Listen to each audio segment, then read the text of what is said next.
In Western Europe, absolute monarchy gained ground during the Middle Ages.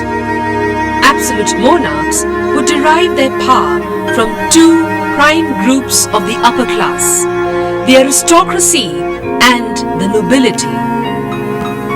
The aristocracy of the time controlled much of the wealth and commerce, while the nobility was generally in charge of wars and national security.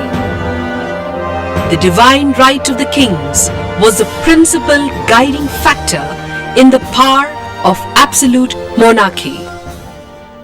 It was only in the 17th century that we find the absolutist monarchies actually evolving in the East. Absolutism naturally did not take the same path in the East as it did in the West.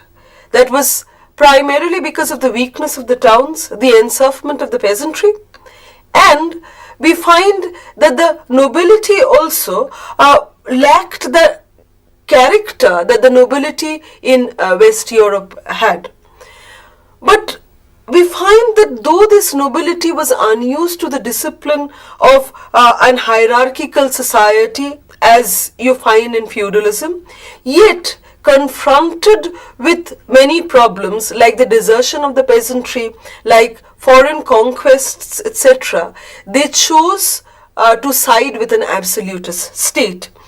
In Russia, from the early modern period onwards, we find the growth of the Tsarist regime or the Tsarist power, and this involved the conversion of allodial lands into conditional tenures.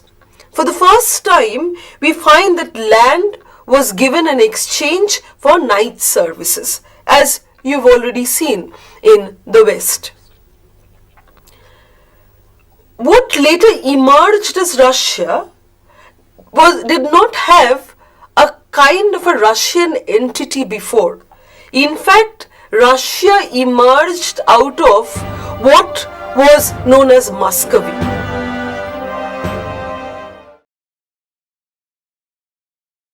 Before 1300, Moscow was an insignificant city, dwarfed by larger neighbors. Its true importance was illustrated by Alexander Nevsky, who left it to the youngest of the 13 sons, Daniel. Daniel proved to be a more than competent leader. When Daniel's reign ended in 1303, he left his heirs a principality that was twice as big as when he had ascended the throne. It was under Prince Dmitry Donsky that Moscow became strong enough to do what was unthinkable: fight the Mongols and win. Until the 14th century, Muscovy was actually under the Golden Hordes, and it was divided into principalities which were called appanages. We find city republics also, like Novgorod and Vyatka in the north and the east, and Pskov and Kazan in the southwest and the southeast. The Imperial Republic of Poland lay to the west. During the 16th and the 17th century, we find migration right to the Pacific Ocean because there was actually no barriers in Russia. And we find that the rivers that were there in Russia, they did not act as barriers, but they in fact helped in this process of migration. The protection of these states were by a semi-military group who were called the Cossacks.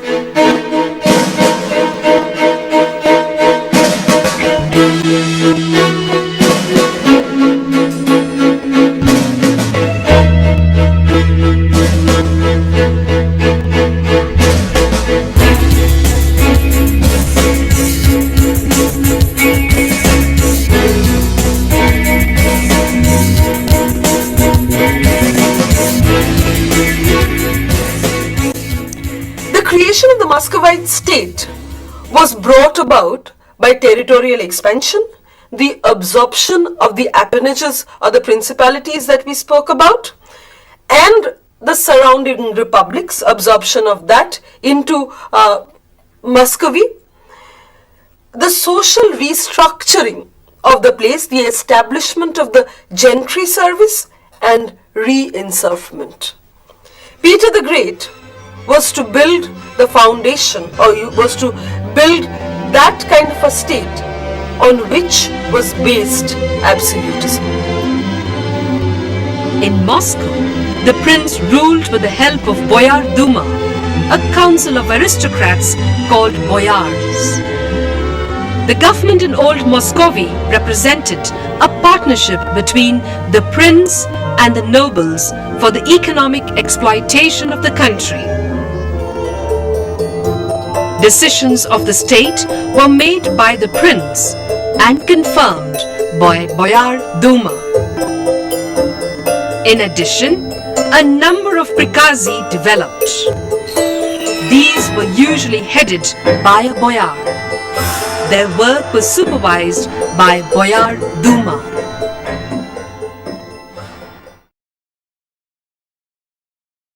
The boyar was the master of his estate. He collected taxes, administered justice, and governed the peasants virtually like serfs. The peasants were obliged to pay to the overlord labor services, which was called the barschina, and the obrok. The obrok was rent in money or in kind, just as the serfs did in Western Europe. But one very interesting aspect of the serfs or the peasants in Russia was this, that on one day, that is 26th November, which was called St. George's Day, the peasants could leave their masters if they so pleased. So this resulted in desertion of the peasantry from their boyar masters. The boyars enjoyed privileges conferred on them by the prince. They also occupied the highest state offices and supplied the top officers in the prince's army. The Boyar Duma had the traditional right to advise the prince, but no legal or constitutional right beyond that. So the prince was free to choose his own course. And we also find that after the decline of Kiev, there were numerous princes to whom the boyars attached themselves. And they attached themselves according to their desires and wishes. If they wanted to, switch from one prince to another, they could do so. Now, it was based on their will that they switched allegiance from one prince to the other. This new Russia was different from the West because in religion it was Orthodox, and where its script was concerned, the alphabet that it wrote was Greek. After the fall of Constantinople in 1453, Russia in fact wanted to take the place of Constantinople, and that is why at times Russia is called the Third Rome. We find that after Vasily, in fact, the most important work of really trying to unite the disparate groups into what eventually emerged into the Russian state was taken up by Ivan III, who created a viable Russian state. Ivan III, popularly known as Ivan the Great, forged unification of Russia under Muscovite authority. He succeeded in ending the Mongol domination and transformed his government into an absolute monarchy. Ivan married the niece of the Byzantine emperor. The marriage made Ivan heir to what was left of Constantinople. The church invented a remarkable genealogy for Ivan that traced his lineage back to the brother of Caesar. Ivan bequeathed to his son Vasily III a great nation covering 55,000 square miles, 110 times the size of the fief that Alexander Nevsky had given Daniel more than 200 years ago. The next Tsar, Vasily III, was too colorless compared to his father, but he completed the work of reunification that his father had started. We find that Vasily annexed Pskov and Ryazan and captured Smolensk, which is very important because Smolensk was the gateway to the west. And next we find Ivan IV, who was called Ivan the Terrible. And it was under Ivan the Terrible that the expansion of Russia continued. Ivan IV succeeded his father Vasily III and was the first Grand Prince to have himself officially crowned the Tsar. So the title Tsar was fashioned on the word Caesar. During his reign, Russia became a fully autocratic state. He ascended the throne at the age of 3. Regents ruled for him until he was crowned Tsar at the age of 16. He also married Anastasia, who was a member of the Romanov Boyar family. Ivan IV's reign is usually divided into 2 parts. During the first half, Ivan IV ruled with the advice of a council. Finding the boyars untrustworthy, Ivan created a new nobility that was the service gentry. The officers of the service gentry were given small to medium-sized estates as a reward for their services. Since the Tsar could give or take away their lands at the drop of a hat, the service gentry remained loyal to him, and he used them as a check against hereditary nobility. Ivan IV formed an assembly of the land, the Zemsky Sobor, that consisted of the service gentry, the clergy, the merchants, and a few loyal boyars. It was not a true parliament in the Western sense. Its members were appointed, not elected, and it was meant to approve the Tsar's proposals. Still, Ivan listened carefully to the grievances and took steps to remedy the causes of some of them. Between 1560 and 63, however, the Council of Advisors of Ivan IV lost its power, and in 1564 we find that Ivan abdicates. He goes away on his own because he could not manage or control the situation. The city begged him to come back because they realized that he was the lesser of the 2 evils. Once he returns, he comes back on his own terms, and then he initiates a period of severe punishment to all those who had intrigued against him and deposed him. This, of course, is a period of extremity in Russia, but no one actually opposed that because they realized that he was a better guarantee against outside encroachments and foreign invasions.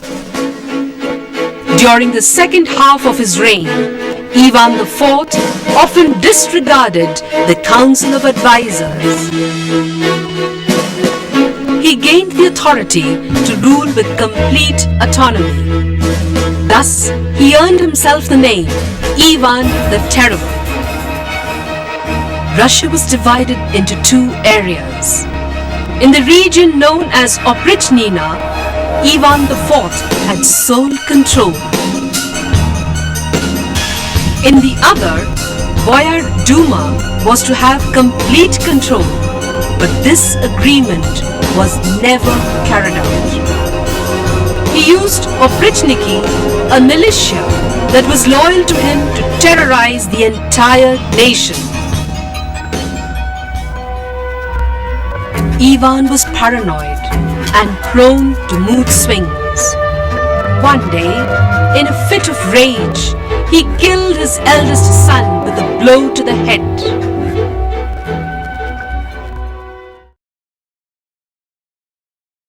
The death of Ivan was followed by internal troubles, which culminated in the time of troubles, which is the period 1610 and 1613. But from 1584 to 1605, we find Boris Godunov, who was the brother-in-law of the new Tsar, ruled, and two important things happened during this time, and that is why we mention the name of Godunov. One is that in 1590, the Orthodox Church of Russia became autonomous, very, very important. It had its own patriarch. The Orthodox Church was very different from the Catholic Church and equal to those of Constantinople, Antioch, Jerusalem and Alexandria. And in 1597, the peasants were attached to the land and re-enserved. Two very important events, one ecclesiastical, religious, the other secular. After the death of Godunov, we find a civil war followed. There was foreign invasion.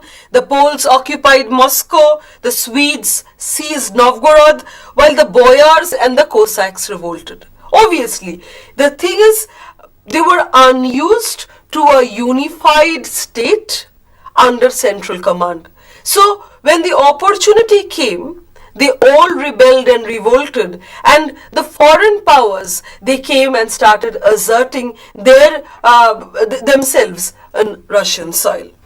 The middle class got alarmed because they felt that the newly emerging or the nascent Russian state would disintegrate, and we find that they sort of brought, or they in fact voluntarily chose a distant relative of Ivan the Terrible as Tsar, and under Michael Romanov and his son Alexei, the Russians recovered. That is, they slowly recovered the lost ground, and eventually you find the formation of a unified Russian state.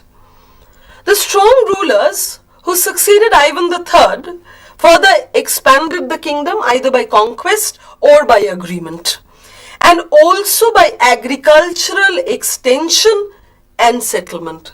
So here you have internal homogenization.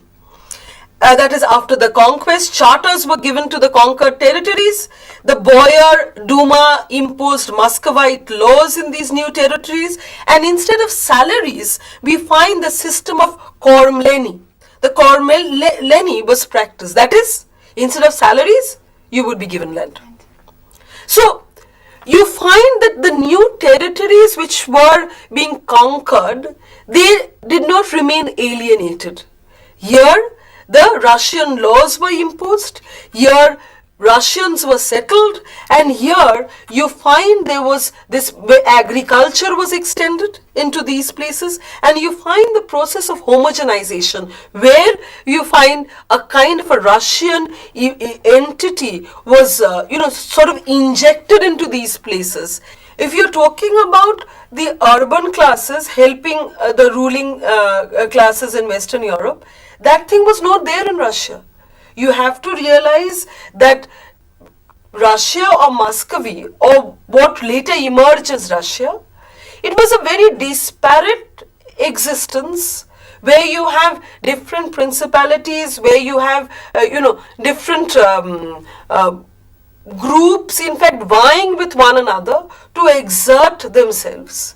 You do not have a kind of unified existence in Russia, and because of this political turmoil and chaos, you also do not have many towns emerging.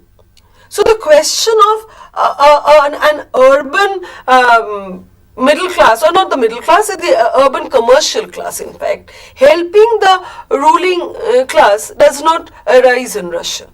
The gentry, which had grown very prosperous because agriculture was expanding, supported the Tsars in their despotism and conquest. we had seen how the boyars had opposed a centralized leadership. But the new emerging gentry class was the support base that the Tsars needed. Because they were the creation of this new regime, they obviously sided with the Tsars. They worked in tandem with the Tsars, colluded with the Tsars. The boyars was one of the pillars of the Muscovite state. We have seen the importance of, we now realized the importance of the boyars. And they were the nobility of service. But by the 16th century, they held their estates by right of votchina. Votchina is what? That the land would automatically go from father to son. It became hereditary. Once land becomes hereditary, it sort of becomes, you develop vested interest around the land. The land theoretically is the ruler's or someone else's, if it is someone else's, but in actuality, you act as the master of that area. By tradition, the prince was dependent upon his boyar for military service, and without his support he could not do much. But this feudal dependence did not accord with this new Muscovite absolutism, where if it's an absolutist state, then all allegiance has to be to the ruler. It cannot be to an intermediary. So if the boyars were attached to the prince, it meant that the princes were intermediaries between the ruler and the boyars. This could not be tolerated in an absolutist state because it goes against the spirit of absolutism. Now, in the 16th century, there emerged therefore a new tenure of landholding which was called the pomesty, which was a very significant development as far as the 16th century land tenure was concerned. This pomesty system spread all over, and we find the serving men were given lands, especially in the new territories. So the new territories that were acquired, men were allotted those new territories as the pomestai. Thus, there were different kinds of land settlements. We find the votchina, the pomesty, the monastic and the church lands, and of course, you also find serfdom. Now, the princes or the intermediaries that we are talking about in the Muscovite state were the princes who had a common blood with the ruler. They were the same stock. They were called the Nyazatas. And these princes, because they were of the same stock as the ruler, they of course were against absolutism. They also wanted to share power with the ruler. So they were against absolutism, and they were trying to promote a kind of a government which would be more oligarchic. It would be a kind of an alliance between the Nyazatas and the rulers, an oligarchic state. And of course, an absolutist monarch was not going to support the Nyazatas. So this was against the absolutist spirit of the state. The boyars, on the other hand, did not share the same origin as the Nyazatas. So it was these boyars who could be actually utilized by the rulers against the Nyazatas or the princes. And because of this friction between the boyars and the Nyazatas, because I have told you that the boyars, if they wanted to switch allegiance, they could do so of their own sweet will. They did not actually have to take the permission of anyone. And there was this constant friction between the Nyazatas and the boyars. And we find that a system came into place which was called, very important, it was called according to their lineage and family, which in Russian is Местничество, and was according to this Местничество was according to the standards set by the Tsar. So the relationship that we find, a kind of a relationship which emerged between the boyars and the Nyazata, was a relationship which was dependent on the way the Tsar wanted the relationship to emerge. Now, the dominance of the nobility was essential for the unification of Russia under the Muscovite absolutism. The reduction of the princes and the nobility, on the other hand, was also absolutely necessary. So to bring the state together, you needed their support. But if you want an out and out absolutist state, then you also have to limit the power of these nobles as well as the boyars and the princes. When the process of unification started, the ruler really had to depend on the existing system. Only when he could, create a kind of a united entity could he then start exerting himself. From the beginning, if he had sort of alienated both the boyars and the Niazatas, then what would have happened is this: they would have come together and posed a serious challenge to the authority of the absolutist monarch. Only when he was, progressing, or all the monarchs were progressing a step at a time. So only when they were able to maim one did they try to curb the activities of the other. And eventually during Ivan IV's time, you do have the emergence of new classes of people who were dependent directly on the absolutist monarch. During the time of Ivan IV, civil rebellions, we do not find civil rebellions. Neither do we find external aggression. It was only after Ivan IV's time, when we mentioned the time of troubles, that we find civil rebellion and foreign aggression. And this, of course, the people of Russia at that time realized. They realized that an absolutist state was the best guarantee against civil wars and against internal rebellions. They, in fact, invited, as we've already mentioned, a relative of Ivan IV to come and reimpose absolutism in Russia. The Tsars of Russia were the longest ruling absolute monarchs. From the reign of Ivan the Terrible till Nicholas Romanov, whose reign ended with the Russian Revolution in 1905.